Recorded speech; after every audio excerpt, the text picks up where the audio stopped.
오늘은 하나님께 나아가는 한 걸음, 하나님께 나아가는 한 걸음이라는 제목으로 함께 말씀 나누도록 하겠습니다. 최근 워렌 버핏이라는 94세의 전설적인 투자가가 은퇴를 선언해서 화제가 되었습니다. 그래서 워렌 버핏의 재산 액수나 그의 투자법 또는 그의 조언도 많이 화제가 되었습니다. 그러나 사실 그에 관해서 가장 유명한 것은 그가 종종 자신의 식사권을 자선 경매에 붙였다는 사실입니다.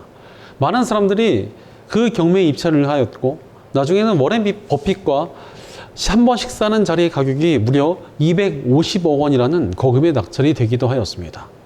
왜 이런 일이 벌어졌겠습니까? 뛰어나고 유명한 사람에게 조언을 받고 싶기도 하고 또 그 사람을 만나면 아이디어도 얻을 수 있을 것 같다는 생각도 했기 때문이었을 것입니다. 또한 뭔가 부탁을 한다거나 아니면은 이 사람의 유명세를 이용해서 나도 좀 같이 유명해져 보자라는 그런 생각을 했기 때문에 이런 엄청난 대가를 치른 것 아니겠습니까? 사실 많은 사람들이 유명하거나 힘이 있는 사람과 만나거나 가까워지길 바랍니다. 그 일을 위해서 시간과 물질을 사용하면서 애를 쓰는 사람들도 있습니다. 어떤 분은 존경하는 사람 밑에서 배우고 싶다면서 무급이라도 좋으니까 제발 일만 시켜달라고 쫓아다녔다고 합니다. 저도 대학 때 존경하던 목사님께서 강사로 오셔가지고 정말 치열한 수강 신청을 통해서 수업을 들었던 기억이 있습니다. 그러나 그런 만남들이 항상 우리에게 좋은 결과를 주는 것은 아닙니다. 때로는 굉장히 실망스러운 결과로 돌아올 때도 있습니다. 힘들게 기회를 얻었지만 아무런 소득이 없기도 하고 가까워졌더니 오히려 실망스러운 모습을 보일 때도 있으며 만나기는 했지만 상대방이 선을 싹 그어놓고 내게 곁을 내어주지 않을 때도 있습니다. 사실 사람이란 불완전한 존재이기 때문에 인간이란 존재에 너무나 큰 기대를 가지는 것은 실망으로 들어올 때가 굉장히 많습니다. 하지만 우리는 그 모든 대단한 사람보다도 훨씬 더 위대하며 절대 우리를 실망시키지 않으시는 분과 가까워질 수 있는 기회를 가지고 있습니다. 바로 우리는 전능하신 하나님과 가까워질 수 있는 기회를 가지고 있는 사람들입니다. 정말 많은 사람들이 이것이 얼마나 귀중한 기회인지를 잘 모르고 살아갑니다. 그러나 분명한 사실은 하나님과 가까워진다는 것은 우리에게서 정말 엄청난 일이며 우리의 삶을 완전히 뒤바꿀 수 있는 굉장한 기회라는 것입니다. 또한 우리 하나님과의 만남은 우리에게 후회 없는 기쁨과 만족을 주십니다. 이 사실을 자세히 알아보기 위해 오늘 본문으로 돌아가 보면 요셉의 형제들은 다시 곡식을 사기 위해서 이집트로 돌아오게 되었습니다. 이들은 첩자로 의심받았었고 자신들이 첩자가 아니라는 것을 증명하기 위해 이집트의 총리인 요셉이 요구했던 대로 막내 동생을 데리고 다시 이집트로 돌아왔습니다. 그런데 놀라운 일이 벌어집니다. 16절을 보니까 요셉은 막내 동생을 데리고 온 것을 보고 식사 자리에 형제들을 초대하게 되었습니다. 많은 사람들이 큰 부자인 워렌 버핏과의 식사 자리에도 엄청난 대가를 지불하려 합니다. 그런데 당대 최강의 강대국인 이집트의 총리라는 엄청난 권력자이자 기근 가운데 대량의 곡식을 보유하여 세계 최고의 부를 거머쥔 사람이 바로 요셉입니다. 그와의 식사 자리가 정말 얼마나 대단한 자리겠습니까? 게다가 요셉의 형제들은 첩자로 의심받았던 사람들이고 그의 신분은 가난한 유목민에 불과했습니다. 세계에서 가장 잘 나가는 사람들과 너무나 못 나가는 사람들이 갑자기 식사를 함께 하게 된 것입니다. 그렇게 이러한 식사 초대는 정말 놀라운 일이라고 할 수가 있었습니다. 또한 요셉은 아직 자신의 정체를 밝히지 않고 있었으나 형들에 대해서 워낙 잘 알고 있었으므로 식사 자리에서 그들의 나이 순서대로 딱 맞게 앉게 하고 완벽한 식사를 베풀어 주었습니다. 양이 낮추던 사람들이 갑자기 세계 최고의 대우를 받게 되었으니 다들 굉장히 어리둥절해합니다. 첩자로 불려서 죄인 취급받던 자신들에게 이렇게 멋지고 완벽한 식사를 대접해 주다니 얼마나 놀랍고 자랑스러우며 감격스러웠겠습니까? 그런데 이런 감정이 바로 우리가 하나님께 나아가서 그분을 만날 때 얻게 되는 그런 감정이라고 할 수 있습니다. 나 같은 죄인이 이런 큰 은혜와 복을 얻어도 되나? 이런 감격이 하나님을 만날 때 몰아치게 된다는 것입니다. 하나님과 가까워지면 가까워질수록 이런 감동이 더욱 커집니다. 어떠한 유명한 사람을 만나는 것보다도 어떠한 좋은 관계보다도 하나님과 만나고 그분과 가까워지는 것만큼 좋을 수는 없기 때문에 그렇습니다. 실제로 하나님과 가까워지면 얼마나 많은 좋은 것들이 주어지는지 모릅니다. 평안케 하시는 하나님이 계시기에 우리의 마음속에 불안과 두려움이 사라집니다. 기쁨이 하나님이 계시니 우리의 슬픔과 울도 씻겨 나갑니다. 전지전능하신 하나님이 계심으로 우리 앞길이 열려지고 지혜가 샘솟습니다. 그러니 하나님과의 만남만큼 우리 삶을 풍성케 하고 복되게 하는 길이 없다는 것입니다. 올해 우리가 With the Right Spirit, 바른 정신으로 함께 가기라는 주제로 요셉의 삶을 살펴보고 있습니다. 사실 총리가 되기 이전까지 요셉의 삶이 얼마나 막막했는지 모릅니다. 형들이 자신을 죽여 있었고 노예로 팔려갔다가 누명을 쓰고 죄수가 되었습니다. 그야말로 최악의 상황이 계속되었지만 요셉은 결코 흔들리지 않았습니다. 어찌 그럴 수 있었겠습니까? 요셉이 하나님을 만나고 그분과 동의하며 사는 사람이었기 때문이었습니다. 평안케 하시며 기쁨을 주시고 모든 것을 아시는 전능하신 하나님을 만나 그분과 함께하니 절망과 좌절의 시간이 그를 무너뜨리지 못했던 것입니다.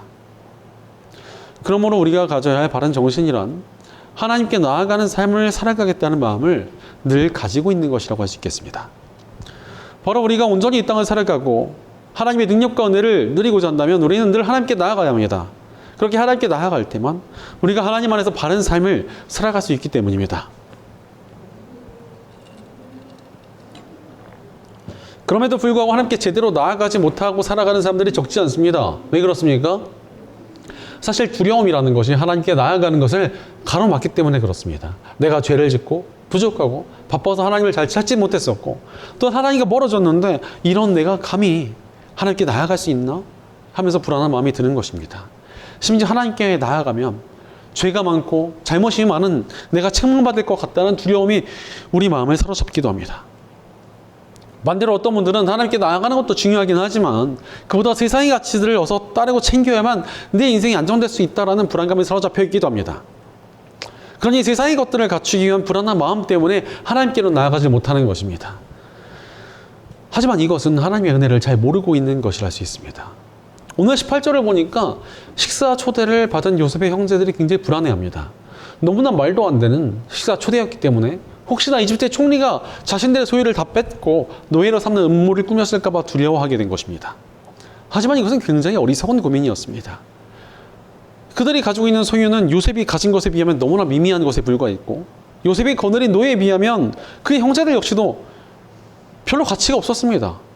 그럼에도 요셉의 형들은 불안해했던 것입니다. 사실 하나님의 은혜를 잘 모르는 사람들이 이런 불안함을 가질 때가 많습니다. 자신의 소유를 잃어버릴까 봐 걱정하기도 하고 하나님께서 정말 자신을 용서해 주시고 받아주실 것인가를 근심하기도 합니다. 물론 이런 걱정이 샘솟는 것은 당연한 일이기도 합니다. 저도 죄를 짓거나 잘못을 저지르면 하나님께 나아가기가 좀 민망하고 두려울 때가 있습니다. 때로는 하나님만 의지하며 살아가도 괜찮을까 하는 불안감이 몰아칠 때도 있습니다. 그러나 이렇게 두려워하면서 하나님께 나아가지 못하면 어떻게 되겠습니까? 우리의 불안과 두려움은 점점 깊어질 것이고 하나님의 계획도 알지 못하며 그분의 복과 인도하심도 제대로 누리지 못한 채 우왕좌왕하며 살게 됩니다. 그러나 우리는 두려워도 걱정돼도 끝까지 하나님께 나아가야 합니다. 하나님께 나아가야 우리 안에 있는 모든 불안과 두려움을 씻겨줄 수 있고 하나님께서 인도하신 그 계획이 우리 가운데 보이게 되고 또 하나님께서 주시는 복으로 인하여 세상을 이기며 살아갈 수 있는 능력을 얻을 수 있기 때문입니다. 그래서 우리가 어찌 두렵고 걱정이 들어서 하나님께 나아가는 그런 삶을 살아갈 수 있겠습니까? 바로 우리에게는 예수님께서 주신 복음이 있기 때문에 그 복음을 통해 하나님께 나아가는 삶을 살아갈 수 있습니다. 오늘 본문 25절을 보니 그들은 거기에서 점심을 먹게 된다는 말을 들었으므로 정오에 올 요셉을 기다리면서 장만해온 선물을 정돈하고 있었다라고 말씀하십니다. 요셉의 형제들은 이제 이집트 총리인 요셉에게 잘 보이기 위해서 싸들고 온 그 선물들을 점검하면서 요셉과의 식사 시간을 기다립니다. 야, 이 선물들을 잘 전달해줘야 그나마 우리가 좀 좋게 보일 수 있다. 이 선물들이 있어야만 총리가 우리를 좀 미워하지 않을 것이다. 이러면서 식사 시간을 기다리며 점검한 것입니다. 하지만 이런 선물들은 엄청난 부와 권력을 지닌 요셉에게 있어서는 그냥 잡동사니에 불과했을 것입니다. 게다가 요셉의 형들이 들고 온 선물보다 더 중요한 것이 무엇입니까? 바로 요셉과 함께 유일하게 같은 어머니에서 태어난 동생 베냐민의 존재였습니다. 이 12형제 중에서 나머지들은 다 다른 어머니에서 태어났는데 오직 요셉과 베냐민만이 같은 어머니 밑에서 태어났습니다. 그러니 이 요셉이 베냐민을 향한 그리움과 사랑이 얼마나 컸겠습니까? 그렇기 때문에 요셉은 형들에게 다시 자신을 찾아오려면 막내 동생 베냐민을 꼭 데리고 와라 이렇게 요구를 했던 것입니다. 그런데 이미 형들은 요셉의 요구 조건인 베냐민을 데리고 왔으니 요셉을 만날 수 있는 자격이 주어졌습니다. 마찬가지로 우리가 하나님께 나아갈 때 하나님께서 우리에게 요구하신 조건이 무엇입니까? 바로 하나님의 친아들이신 예수님을 구원자이자 주인으로 믿고 따르느냐 하는 것입니다. 우리의 어떤 행위나 자격은 하나님 보시기에 그냥 잡동사니와도 같습니다. 그러나 우리가 그저 예수를 믿고 있다면 언제든지 담대히 하나님께 나아가도 됩니다. 하나님께서는 십자가의 복음을 통하여 예수님을 붙든 모든 이들을 언제든 만나주시겠다고 확실히 약속하셨기 때문입니다. 다시 오늘 상황으로 돌아가보면 요셉이 도착하자 형제들이 이제 선물을 내놓으면서 막 벌벌 떱니다. 이거 받아줄까 안 받아줄까 이러면서. 하지만 요셉은 두려워하는 그들에게 다정하게 안부를 묻고 아버지 안부까지 물어줍니다. 또한 29절을 보니까 요셉은 불안해하던 형제들의 생각과 달리 축복까지 빌어줍니다. 그래도 예수 그리스도를 의지하며 하나님께 나아가면 하나님께서는 우리를 복되게 하시고 돌봐주십니다. 왜 그렇습니까? 이어서 30절을 보니까 요셉은 자기 친동생을 보다가 마구 치밀어 오르는 형제의 정을 누리지 못하여 급히 울 곳을 찾아 자기 방으로 들어가서 한참 동안을 울고라고 말씀하십니다. 요셉이 이제 친동생인 베냐민을 보자 눈물을 참지 못하고 급히 방으로 달려가서 한참 동안 눈물을 흘립니다. 20년 만에 본 동생이 얼마나 그립고 또 반가웠겠습니까? 그런데 우리를 보시는 하나님의 마음이 이어갔다는 것입니다. 우리를 너무나 보고 싶어 하시고 우리를 그리워하시고 우리 곁에 함께하고 싶어 하십니다. 그렇게 우리에게 십자가의 복음을 주신 것 아니겠습니까? 우리는 하나님을 거역한 죄인이지만 하나님께서 우리를 너무도 사랑하셨습니다. 그렇게 우리와 함께하고 싶으셔서 하나뿐인 아들 예수님을 이 땅에 보내주신 것입니다. 그리고는 반역의 죄악을 저지른 우리를 구하시기 위해 하나뿐인 아들 예수님께서 십자가라는 참혹한 죽음의 대가를 대신 치르게 하셨습니다. 이렇게까지 하신 이유가 대체 무엇입니까? 이런 참혹한 십자가의 고통보다도 우리와 분리되어 있는 것이 더욱더 괴로우셨기에 십자가라는 고통스러운 선택을 하신 것입니다. 이런 사랑을 받고 있는 우리가 어찌 하나님께 나아가지 않을 수 있겠습니까? 우리는 우리를 향하신 십자가의 사랑을 기억하며 담대히 하나님께 나아가야 합니다. 십자가를 붙들고 나아가면 하나님께서 반드시 우리를 받아주시고 용납하시며 함께해 주십니다. 그 일을 위해 예수님께서 기꺼이 십자가를 지셨기 때문입니다. 실제로 예수님의 족보를 보면 굉장히 희한한 족보입니다. 사실 이 시대는 굉장히 여성 차별적인 시대였기 때문에 여성을 족보에 기록하지 않았습니다. 하지만 예수님의 족보에는 가늠한 여인, 이방인 여인, 죄인들의 이야기가 함께 적혀 있습니다. 여인들의 이름을 족보에 적지도 않는데 가늠한 여자, 이방인 여자, 죄인인 여자 이름을 적는다는 것은 정말 누구나 비웃을 만한 말도 안 되는 이야기였습니다. 예를 들어 우리가 잘못을 저지르면은 너 족보에서 이름 지워버린다 이런 말 하지 않습니까? 호적에서 파버린다 이러잖아요. 수치스러운 이름을 좀 숨기고 싶다라는 것이 바로 인간의 본성이라는 것입니다. 하지만 예수님의 족보에는 온갖 수치스러운 이름이 같이 적혀 있습니다. 이것은 부족해도 모자르고 연약해도 괜찮으니까 그들을 다 용서해 주시고 받아주시겠다는 하나님의 사랑이 가득 담겨져 있는 것입니다. 그러니 우리는 우리를 용납해 주시는 하나님의 사랑을 기억하며 하나님께 나아가야 합니다. 사실 우리가 십자가를 붙들고 있으면 언제든 어떤 모습이든 하나님께 나아가면 됩니다. 해외의 어떤 교회에는 교회 간판에 Come as you are 라고 적어두었다고 합니다. 여기서 네 모습 그대로 나오라 라는 제목의 굉장히 유명한 팝송 제목이긴 한데 하나님께 그냥 나오면 돼 이렇게 적어둔 것입니다. 사실 이것이 얼마나 중요한 진리입니까? 우리는 우리의 모습 그대로 하나님께 나아가면 됩니다. 그러면 전능하시며 온 우주를 다스리는 하나님께서 우리를 만나 주신다는 것입니다. 그러니 세상에 유력한 사람들 만나고 싶다고 안달내면서 정작 우리가 하나님께 안 나아가는 것은 정말 바보 같은 일 아니겠습니까? 제가 예전에 대학 다닐 때 아는 학생들만 아는 꿀팁이 있었습니다. 바로 대학마다 상담실을 운영하는 경우가 굉장히 많은데 거기 가면은 굉장히 비싼 심리 상담도 무료. MBTI 같은 게 요즘 유행하잖아요. 그런 거랑 비교할 수 없을 만큼 비싸고 정교한 심리검사도 다 무료였습니다. 그런데 다들 이용하지 않아가지고 막 텅텅 비어 있었습니다. 이게 얼마나 안타까운 일입니까? 이 사실을 아는 학생들은 정말 알뜰하게 잘 이용하곤 했습니다. 누릴 수 있는 것을 못 누리고 살아가는 것은 굉장히 아쉬운 일입니다. 그런데 우리 크리스천들은 가장 가치 있는 것을 누릴 수 있는 사람들 아니겠습니까? 전능하신 하나님을 만나고 그분과 동행을 누릴 수 있는 사람들입니다. 왜 이 귀한 가치를 누리지 못하고 살아가야 되겠습니까? 이미 하나님께서 우리를 만나주시고 동행하시려고 십자가의 사랑까지 베풀어 주셨습니다. 이제 우리 차례입니다. 하나님께 나아가야 합니다. 우리가 하나님을 만나기 위해 나아갈 때 하나님께서 우리를 만나주시고 동행하시며 온갖 은혜와 평안과 기쁨과 복을 넘치도록 주실 것입니다. 그렇다면 우리가 구체적으로 어떻게 하나님께 나아가야 되겠습니까? 첫째로 내 공로가 아니라 예수님을 의지하며 하나님께 나아가야 합니다. 많은 사람들이 하나님과의 관계에서 가장 크게 착각하는 것이 무엇인 줄 아십니까? 하나님께 나아갈 때 뭔가 좀 공로가 있어야 된다고 생각을 합니다. 마치 강대국 왕을 만나러 가는 약소국 사신처럼 내가 뭔가를 좀 잔뜩 싸들고 가야 하나님께서 우리를 겨우 받아주신다고 생각을 하는 것입니다. 그러다 보니까 많은 사람들이 뭔가 좀 하나님 만나고 좀 친밀하게 지내려면은 헌신도 좀 하고 봉사도 많이 하고 헌금도 좀 많이 하는 등의 공로를 좀 세워야 하나님께 나아갈 수 있다고 착각을 합니다. 하지만 이렇게 공로를 앞세워서 나가겠다는 것은 정말 완전히 잘못된 생각입니다. 예전에 한 청년이 역사 선생님이 되겠다고 대학에 갔습니다. 문제는 역사 선생님이 되려면 역사 교육과에 가야 되는데 이 학생이 역사학과가 있는 대학의 교육학과에 진학을 했습니다. 본인 생각으로는 역사학과 플러스 교육학과 이렇게 복수 전공을 하면 합쳐서 역사 교육 이렇게 합체가 되지 않나, 이렇게 말도 안 되는 추측을 한 것입니다. 그러나 입학 후에 그것이 정말 말도 안 된다는 사실을 알아버렸고, 국어 쪽으로 임용고시를 볼 수 있긴 했으나 원하던 과목이 아니었으니 몇 년간을 그냥 고생만 하다가 포기해버렸습니다. 바로 잘못된 방법으로 나아가면 길이 열리지가 않습니다. 하나님께 나아가는 것도 마찬가지예요. 어떤 공로와 행위가 하나님께 가는 길을 열어주는 것이 절대 아닙니다.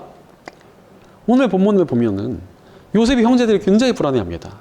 그들이 이전에 곡식을 사고 돌아오는 길에 보니까 곡식값이 그대로 들어있었는데 혹시나 이것으로 책 잡힐까 봐 두려워하면서 자신들의 억울함을 호소하기도 하고 선물도 계속 점검합니다.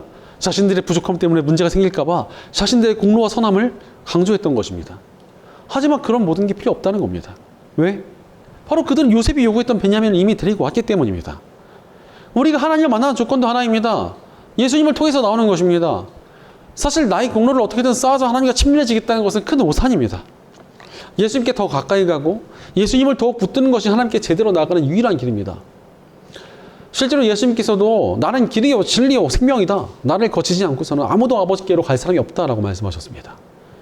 그러므로 우리는 예수님 붙들면서 하나님께 나아가야 됩니다.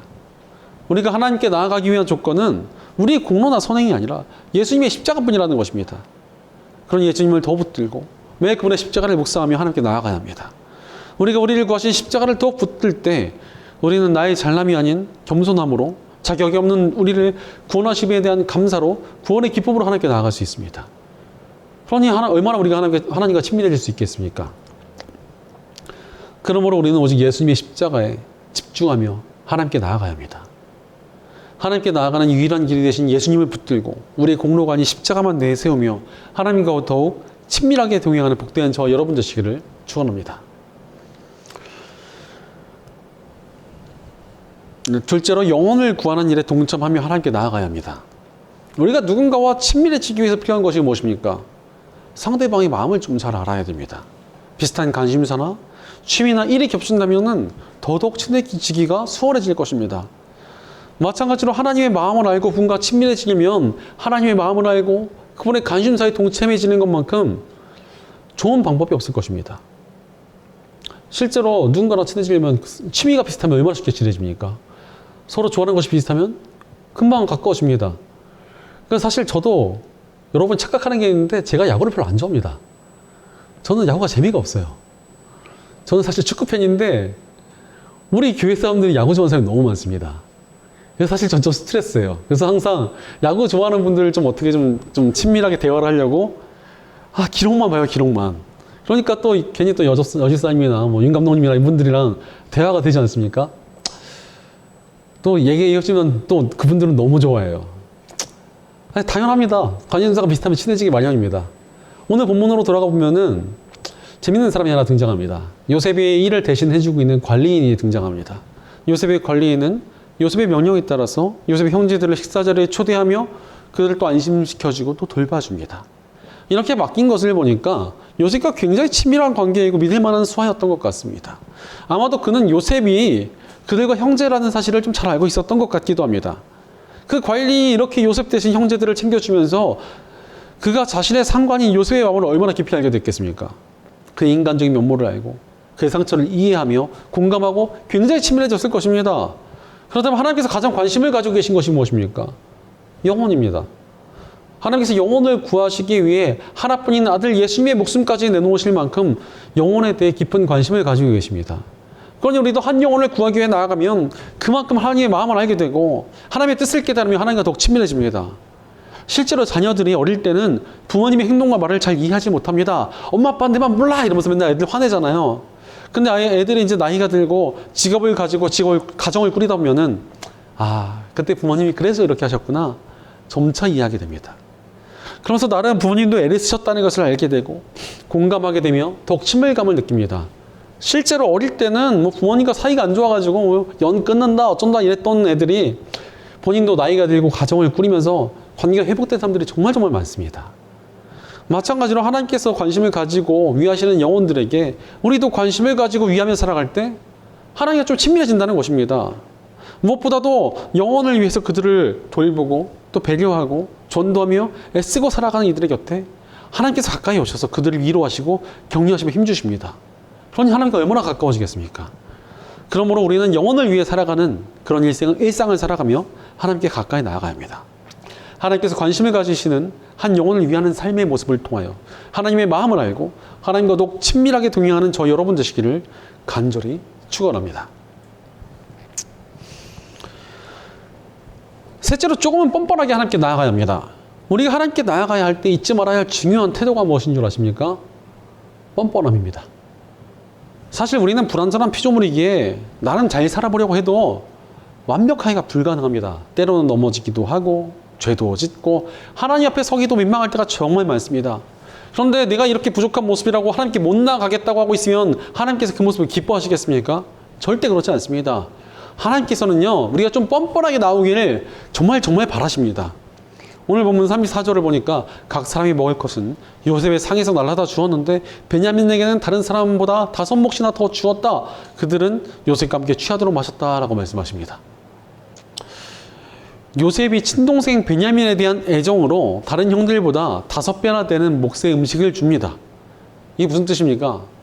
음식을 그냥 앞에다 그냥 엄청나게 쌓아줬다는 겁니다. 그만큼 자신의 혈연이니까 그 애정이 너무나 크고 단단했던 것입니다. 또한 지금 형들과 요셉이 취하도록 함께 마셨습니다. 이게 뭡니까?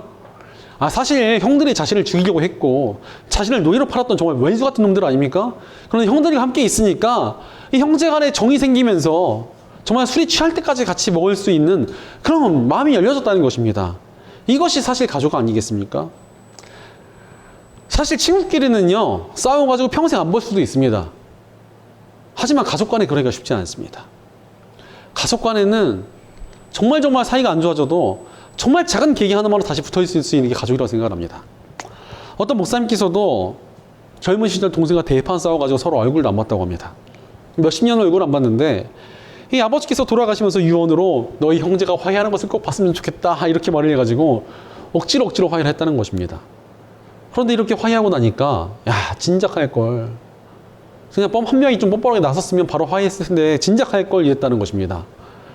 사실 좀 혈연간에 이런 뻔뻔함이 있는 것 아니겠습니까? 좀 잘못을 저질러도 뻔뻔하게 만나러 갈 수 있는 것은 혈연일 때 정말 가능한 것입니다.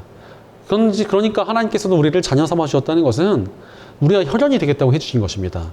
뻔뻔하게 나와도 된다고 하나님의 자녀라는 영광스러운 지위를 주신 것입니다. 실제로 자녀가 잘못을 저질렀다고 저는 부모님의 볼낯이 없습니다. 그러니까 저는 부모님께 떠나겠습니다. 이러고 가출해버리면 부모님이 이야, 이 녀석이 좀 반성 좀 하는구나 이러고 좋아하시겠습니까? 그럴 부모님이 어디 있겠습니까? 잘못했어도 죄송합니다, 사랑합니다 이러면서 뻔뻔하게 나오는 것을 훨씬 더 좋아하십니다. 마찬가지로 우리가 잘못하고 부족해도 죄송합니다, 사랑합니다 하나님 이러면서 뻔뻔하게 나오면 하나님께서 우리를 받아주십니다. 만나주십니다. 오히려 그런 뻔뻔한 가운데도 우리를 안아주시고 용납해 주시는 사랑을 맛보게 됩니다. 그러니 우리는 우리의 모습이나 상황에 따라 두려워하거나 근심할 필요가 없습니다. 뻔뻔하고 담대하게 하나님께 나아가면 됩니다. 우리를 자녀 삼아 주신 하나님께 내 모습이 부족하고 모자라도 뻔뻔하게 나아가 그분의 용서와 사랑을 깊이 체험하며 하나님과 더욱 친밀히 동행하는 저 여러분 되시기를 축원합니다. 사랑하는 여러분, 하나님께 나아가는 삶을 살아가고 계십니까? 하나님께 나아가는 것보다 중요하고 가치 있는 일이 없습니다. 온 세상을 다스리시는 전능하신 하나님을 만나고 그분과 함께하는 것보다 대체 무엇이 더 가치 있다고 할 수 있겠습니까? 우리는 하나님께 나아가야 합니다. 이미 하나님께서 우리를 기다리고 계시고 우리를 만나서 동행하길 바라십니다. 그러니 부족하고 모자란 모습이어도 담대히 하나님께 나아가야 합니다. 우리가 용기를 내어 하나님께 나아갈 때 우리를 통해 십자가를 통해 우리를 구하시고 자녀 삼으신 하나님께서 우리를 안 받아줄 리가 있겠습니까? 하나님께 나아갈 길을 열어주신 십자가의 보혈과 하나님의 자녀란 영광스러운 지를 낭비하지 말고 하나님께 나아가야 합니다. 그것이 우리의 삶을 가장 복되고 온전케 만드는 길입니다. 영국의 목회자 제임스 패커는 다른 어떤 것과도 비교할 수 없는 기쁨과 만족을 주는 인생의 최고의 것은 역시 하나님을 아는 지식이다 라고 말했습니다. 하나님을 알고 그분께 나아가는 것이 우리 인생에서 가장 중요하고 복된 일이라는 것입니다. 바로 우리는 늘 하나님께 나아가야 합니다. 나의 공로를 내려놓고 예수님의 십자가를 의지하며 하나님께 나아가야 합니다. 또한 하나님의 마음에 가까워지기 영혼을 위해 살아가며 하나님께 나아가야 합니다. 때로는 넘어지고 쓰러지더라도 더러워져도 뻔뻔하게 하나님께 나아가야 합니다. 우리의 삶이 하나님과의 동행 속에서 가장 복되고 아름다워질 것입니다. 그러니 사랑하는 여러분, 예수님 붙들고 영혼을 위하며 하나님께 나아가고 계십니까? 나의 모습이 부족해도 담대하고 뻔뻔하게 하나님께 나아가고 계십니까? 하나님께서 반드시 우리를 만나주시고 친밀하게 대하시며 은혜와 복을 넘치도록 주실 것입니다. 그러므로 우리 삶 속에서 하나님께 나아가는 한 걸음을 내디디며 우리를 만나시는 하나님과 친밀히 동행하는 복된 삶을 살아가는 저희 여러분 되시기를 주의 이름으로 간절히 축원합니다. 기도하겠습니다. 언제나 우리를 사랑해 주시고 용납하시며 함께 하시길 바라시는 하나님, 감사와 찬양을 드립니다.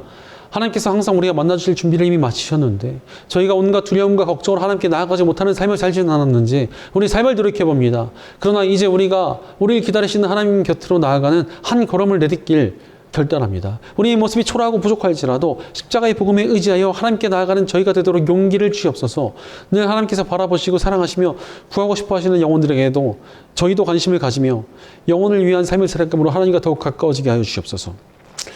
저희가 죄를 짓고 삶의 모습이 모자랄지라도 뻔뻔하게 하나님께 나아가오니 주님 저희를 받아주시고 용납하여 주옵소서.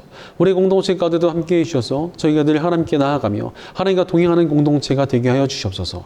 십자가의 참혹한 고통을 통해 우리가 하나님께 나아가도록 길을 열어주신 우리 주 예수 그리스도의 이름으로 기도드리옵나이다. 아멘.